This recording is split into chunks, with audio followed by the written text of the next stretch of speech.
Basic lang ang pagtiwaan ng saging. So, yan na guys.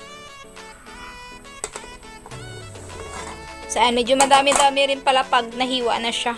So, ayan guys, luto na ang aming pakrong saging. Ayan, basic. Tsaka, sobrang sarap po nito. Hi guys! So you, what's up? Welcome back to my channel. At kung bago ka pa lang sa aking channel, don't forget to subscribe! So for today's video, nandito po ako sa bahay nila nanay. Bali po yung pangalawa ko ng nanay kasi siya po ay nanay ng aking asawa, si Nanay Tasing po. Bali wala siya dito dahil siya po ay mayroong pinuntahan saglit.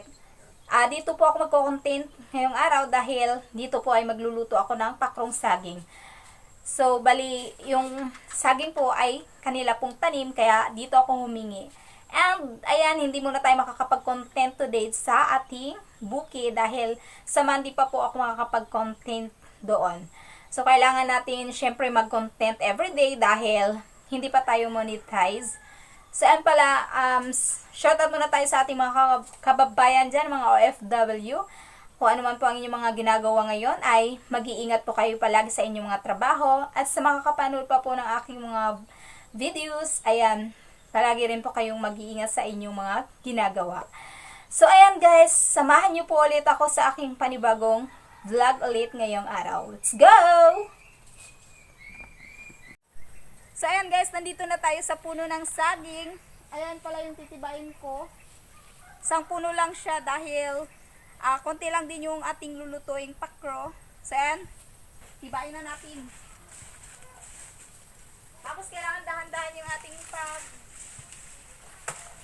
pagtiba kay para hindi mabubog yung saging.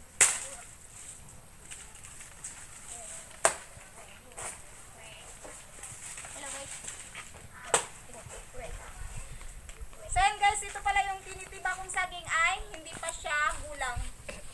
Kasi ito yung magandang pakrohin. Ayan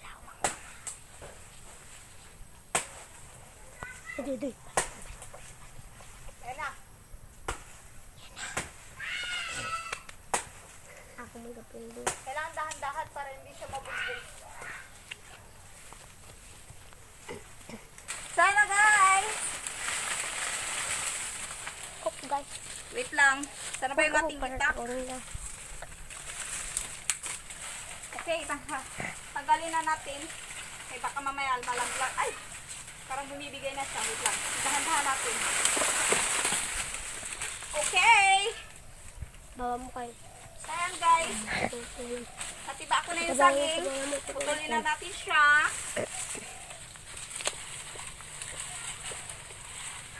Yan. Diba? O, diba? Basic lang ang pagtibaan ng saging. So, yan na guys.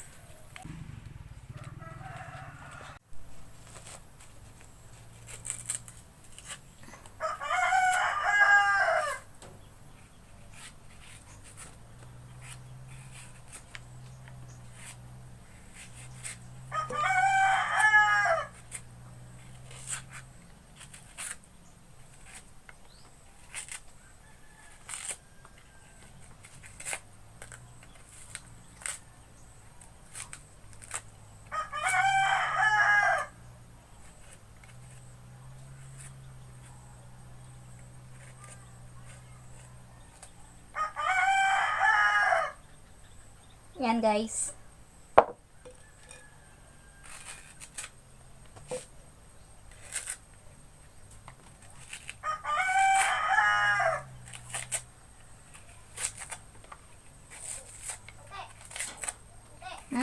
Ako pa nakakita ng dalawa. Sige. Boy. Ay, kabilog lang itong... Agda nagakalog. Nakalugay. Boy. Oh, sige yan tan. O si datong kabilog yung dadara ni Ronji. Oo. Ito ka nakon.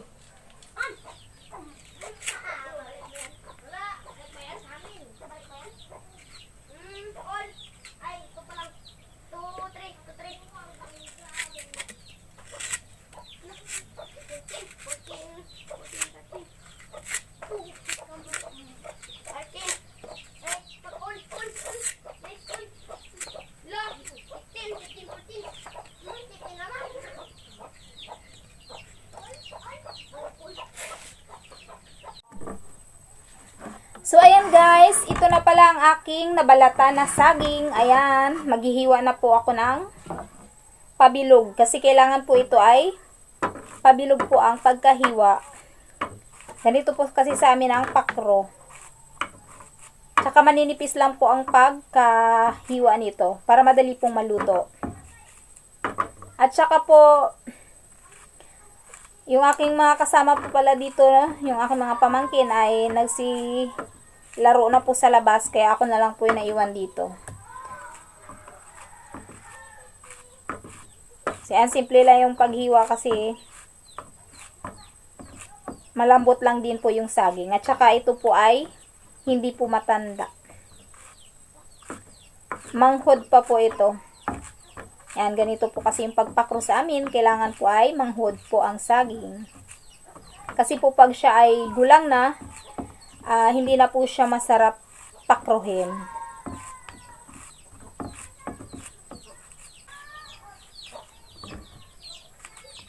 So, ayan guys, mamaya update ko na lang kayo kapag tapos na ako maghiwa dito para hindi rin po mahaba ang aking video. Kasi po ay magluluto pa ako mamaya. So, ayan, update ko na lang kayo mamaya. So, ayan guys, tapos ko nang hiwain yung saging. Ayan, ilalagay ko na siya dito sa kaldero kasi kailangan natin siya munang pakuluan sa tubig bago ko siya lalagyan ng gata.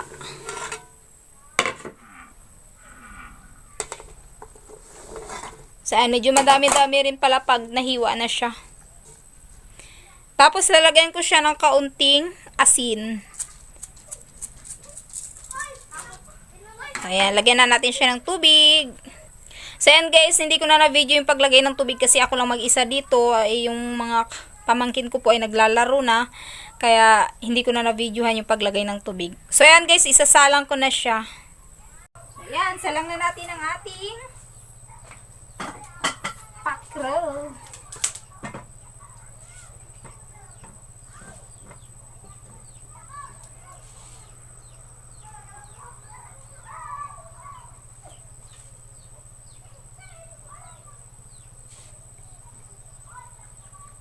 So, ayan guys, malambot na ang ating saging. Ayan, lalagyan ko na siya ng gata. So, ayan, lalagyan ko na siya. Ayan. Tapos, syempre, lalagyan na natin siya ng asukal. Ititimpla ko na siya bago natin siya pakukuluan ulit. So, ayan guys, nilagyan ko na siya ng asukal. Hindi ko na napakita sa inyo kasi wala akong tagahawak ng cellphone and tsaka medyo madilim-dilim na rin. So, yan, nilagyan ko na siya. Pakukuluan ko na lang siya, guys. Imimix ko muna siya. Para magnuot na yung asukal sa laman ng mga saging. Yan, basic lang magluto ng pakro. Lagataan lang natin siya, then asukal, konting asin. O, diba? Merienda na. So, ayan guys, sakto lang siya. Wow, sarap. Okay, takpan na natin siya. So, ayan guys, luto na ang aming pakrong saging. Ayan, bisik. Tsaka, sobrang sarap po nito. I-try nyo din ito sa inyong bahay kasi simple lang po ito lutuin. So, ayan guys, hanggang dito na lang pala ang aking video kasi medyo mahaba-haba na rin ang aking content. Ayan, maraming salamat sa lahat ng walang sawang sumusuporta sa aking channel at makakapanood pa po ng aking mga videos. At shoutout muna pala tayo kay Flory and Etalo family from Italy. Shoutout po sa'yo. Sa mga nais pa pong magpa-shoutout sa aking channel, comment down below and like and share na rin po. We love you and God bless all.